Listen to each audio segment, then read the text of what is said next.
So welcome to today's Business Spotlight. Today our spotlight falls on Ray Cooke from Cooke Auctioneers. Ray, you're very welcome. Thanks for having me.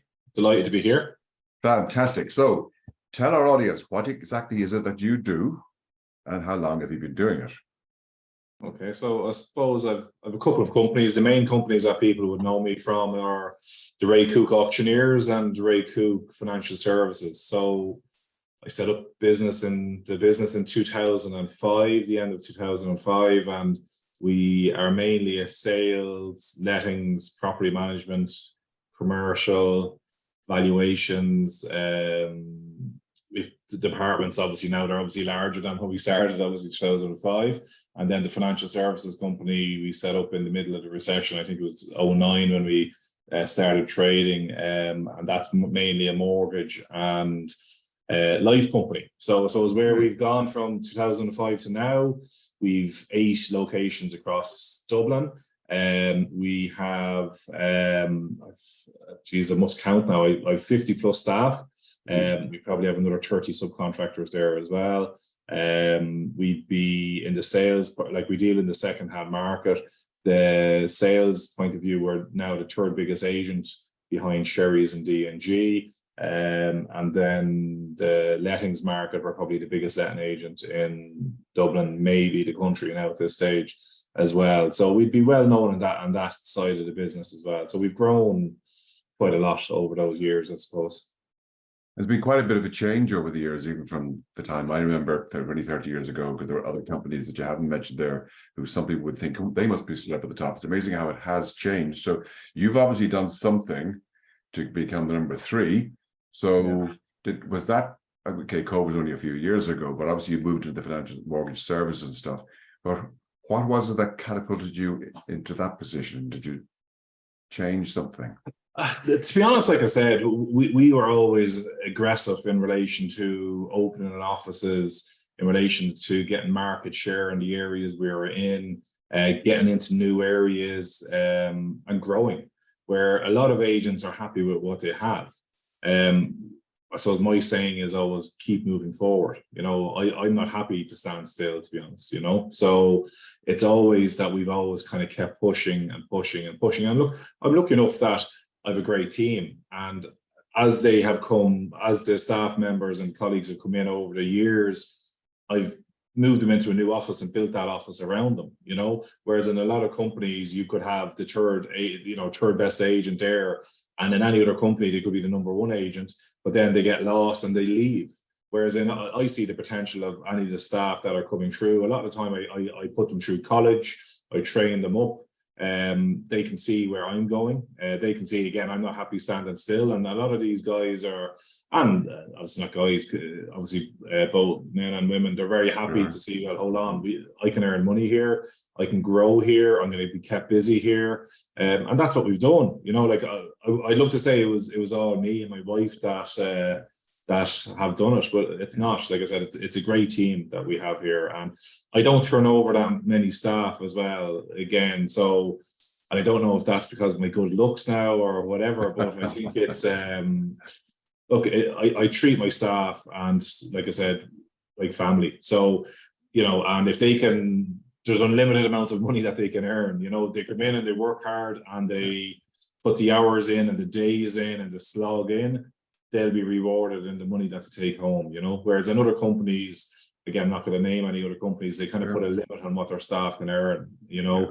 They have a limit, or there's always the senior guys there that are there 15 years, 20 years. Whereas I suppose I'm a relatively new company compared to the older estate agents that are around since the 70s and 80s. Sure, I was only in my nappies, you know, so I wasn't even born when some of the agents have set up. So, like I said, it was, and as well, maybe I was naive. I was only 2 weeks turned 25 when I opened my first office back in 2005, and I was very naive, and I was able to make all the mistakes during the Celtic Tiger crash and learn. And the good thing is I don't have a board to go back to get any decisions agreed upon or made, and we've made a ton of mistakes, and I'd be always the first one to put my hands up and say, do you know what, we've made it. But you have to learn from those mistakes, you know. So if things are going too easy, I'm always worried, because I'm thinking, Don't, you know, and it is great. And now all of a sudden, you know, we don't have to fight for as much business. People know who we are, especially the last 4 or 5 years. People know who we are going into the areas because they see our signs everywhere throughout the whole of Dublin now at this stage. Whereas then I suppose when we went over to, for example, the north side of Dublin back in 2017, we were mainly on the south side.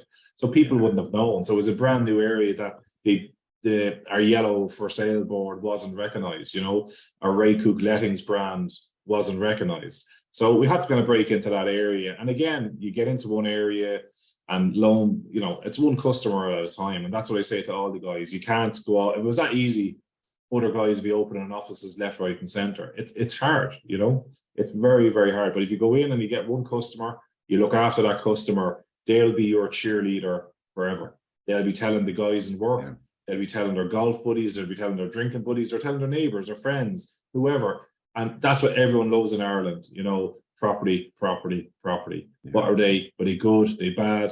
Were they bad? Were they indifferent? You know, so we always try to, that's one thing, we would always be honest with our clients, you know, and people that know me for years would always say, geez, Ray's probably too straight. You know, I'd give it to people and say, look, it is what it is. But I think people don't want to be bullshitted. Great. I have to say, what's coming across very strongly is your need to have a great, strong culture in your business, and that's obviously paid off. I think because it's funny, 20 years ago when I had my businesses, it wasn't foremost in my mind, I have to say, because we just ran things differently. But culture became a word about 20 years ago, and we kind of ignored it for a long time. Now it's an absolute must, no matter what size your company is. Culture is very, very important. So, Ray, listen, that's a fantastic story of your growth there. So just tell us, in the last few years in COVID, obviously that stretched everybody. So why were there lots of changes that you had to train your staff in to kind of adapt to this new way without going and actually meeting people? How did you get through that? No, let's be honest, that's probably where we've really excelled, where other agents fell off a cliff. We were already doing videos and we already had a huge social media following. Back 2018, 2019, going into early 20, whereas a lot of other agents weren't pushing social media. They weren't doing any videos on their properties. So what we were able to do straight away and walk through videos, we were doing that. People can go onto social media and to see our videos when we started off, and they're absolutely car crash videos, you know, when you look back at them now compared to what we're doing now. But we did them, and they're very hard to do, and they're very difficult to do. But now, and back in 2018, 19, every single property that came up, it wasn't just the pretty properties there that you did the videos on, which is a common mistake that a lot of agents do. They just show the real nice one that's on for 1.5 or 2.5 million. We show the one there that has been rented out for 15 years, you know, that needs 70, 80 grand put into it. You know, we put the one in there that it's a probate sale and no investment has gone into the house in 30 years. So we show everything and that's what, luckily enough, when we went into COVID then, other agents all of a sudden said, oh, we have to do walkthrough videos, and they were limited to the 5K and they couldn't get out and do it. Whereas when we had all of our videos done, we had all of our videos done on our lettings as well. So we were able to let properties and sell properties from social media and from the website and our own website. And so we were able to continue our business. Now, obviously, we had a month or a couple of months there where it was tough, but we were lucky enough there that we were able to because obviously stock levels went down, people withdrew and stuff like that. But luckily enough, the properties that we did have, we were able to advertise them on social media. And then obviously we were selling stuff on the back of our social media videos. Whereas when other agents then were starting to do it, they weren't used to how to do videos. I remember watching one agent, and the poor devil had the camera facing the wrong way, and you know, and I know, like, you can laugh about it, but I felt sorry for him, and I rang him afterwards, and I tried to give him a bit of advice. But like I said, it's just, and it was very difficult. But luckily enough, we came out stronger out of COVID. And again, I remember I'm sitting in my home office here now, and every morning at 7:30, we had a Zoom call with the sales team. Then the lettings team came on 25 minutes later. This is what we have to do today. And then we do another Zoom call at 4:30, 5 o'clock. What did you do today? Did we get this done? Da, da, da, da. Then the next morning again, it was 7:30 in the morning, same again, 5 days in a row. Yeah, and fantastic. It was like that for whatever it was, 2 months and it was hard work, you know, people getting used to working from home, not having the right setup, with computers and laptops and everything else like that as well. But to be honest, like I said, we came out stronger. It was a tough time, you know, but luckily enough, we hired staff during that period. So, like I said, and a lot of staff obviously were let go, or other companies reduced their hours or gave people pay cuts or whatever. So we were lucky enough there that all of our staff are fully paid, you know. So I think that comes from your leadership style, from what I'm listening to here, because a lot of businesses just, COVID, sure, we'll just close up now. Wow, I mean, the amount of businesses who actually made that mental decision, even though they might have wandered into their office or had made a few calls, their heart wasn't in it, because they just didn't see a way around it, which was just silly. So tell me, one last question we get here. Where do you see the future of your industry going? I suppose it's a hard question to answer in property because it's such a favorite pastime. I've just moved house again myself there recently. So it's a very interesting world out there. But where do you see the future going? And interestingly enough, can I just ask a really weird question? How come your charges are so low in comparison to European countries in your industry? Okay, so let's answer the first question. Where do I see it going? Like over the last 10 years, especially now, like if you look at when the Celtic Tiger crash, was it something like 60% of people didn't have broadband in their house or internet back then in their house? And nowadays, like I said, everyone has it in their hand, you know, so everyone has access in their hand. So the way the world has changed, a state agency has developed a little bit on that side of things in relation to the prop tech, as it's called. But I can't, and obviously it's gone a lot of online auction scenario. But you've just sold your house, and I'll put that question back to you because your skin was in the game. Like, would you be happy to trust an online bidding system, or would you prefer the agent to do the negotiation for you? I believe in getting the best person to sell the property. I'm a great believer in. That's why I asked about the price, because a lot of people kind of say, "Oh, it's going to cost you another $4,000," right? And I say, "But hang on, if it's done properly, they'll get the $4,000, so it doesn't matter, you know, in a way." But yeah, certainly, where I was advised from, we did it right, we got it right, and it worked. It worked very well. And but yeah, would I have gone it for an online? No. Exactly, because in the end of the day, I know that if there was two houses side by side and one was up for an online auction or online bidding scenario, and I was doing the negotiation, and one of my team was doing the negotiation next door, the exact same house, I can guarantee you we'd get more money for that property, because it's still a very personal job. You have to talk to people, you have to communicate with people. It's an emotional purchase. Very much. People are buying homes to live in.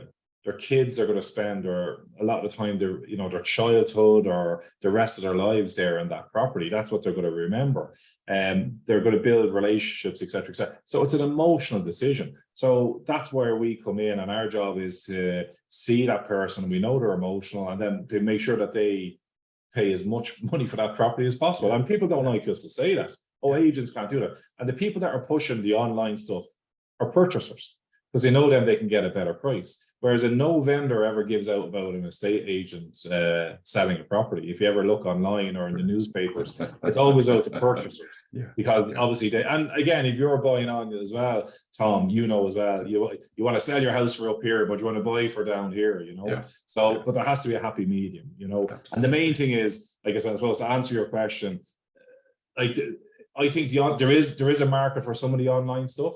In relation to distressed properties or that type of market, I can't ever see it going to AI completely, because I do think it, like you do see a lot of these other companies coming on. Like I know Purple Bricks over in the UK are a massive company, but I think they're in huge difficulty there now at the moment. I don't know if they're going to fold or not, but. Like again, they were brilliant for a number of years, and they're cheap as chips. You pay €1,000 or pay €2,000 up front, but then once you pay that money up front, you know, it was just online. You did the viewings yourself, and the thing is, vendors think, oh, sure, I can sell this house myself. It's not about selling the house yourself. It's about us selling a house up the road and us having 14 people that viewed that property, only one of them bought it. So that means we have 13 other people interested in that area. So straight away, we can bring those 13 people over who are loan approved and ready to go. The vendor can't do that, but they think, oh, sure, I'll put it up on Daft or My Home and we'll get those people. It's not like that. Like, we get most of our inquiries in now from our Facebook and Instagram pages, which is nuts. Yeah. We're actually getting more inquiries in on our sales properties now on our social media than we do on our, for example, Daft and My Home. And we had that, and that for the last 2 or 3 years since COVID. Isn't that interesting how that's swung alone on that? Everyone's used to that. Now there's different channels. But again, if somebody didn't recognize your company as a brand that they could trust, would they be going near it? No. So you've already got that trust level there, which is why they're happy to go there. Yeah.